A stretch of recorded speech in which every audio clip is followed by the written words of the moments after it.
Coin flip effect After Effects. If this guide helpful, don't forget to like and subscribe. Start by opening your browser and searching for a coin image, since you need a clean coin photo before starting the effect.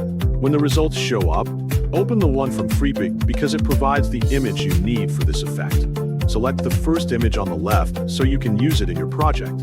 After that, click the arrow button beside the download option and choose JPG so the file is saved in a simple format. When the image finishes downloading, open your Windows search bar and type After Effects to find the program. Open After Effects and wait until the workspace loads fully. Inside After Effects, create a new composition by right-clicking the project bar.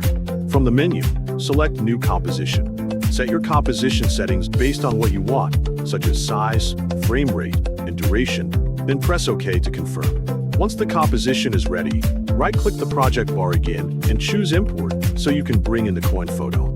Select File from the Import menu, then search your device for the coin image you downloaded earlier. When you find the image, import it, then click and drag it into the timeline so it appears in the composition. Adjust the size of the coin image to fit your layout or the motion you plan to create. Next, go to Effect and Presets and search for Linear Color Key.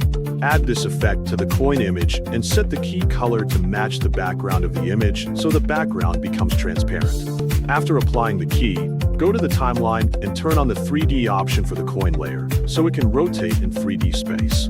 Once 3D is enabled, press R on your keyboard to open the rotation settings. Pick the direction you want the coin to flip. For example, if you want a coin flip effect, the Y rotation works well.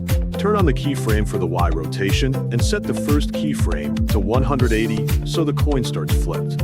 Move forward a few frames and set the second keyframe to 0 so the coin rotates back to the front. Select both keyframes and press F9 on your keyboard to ease the motion. Finally, open the graph editor and adjust the curve based on your taste or copy a graph setting you prefer to create a smoother and more natural flip.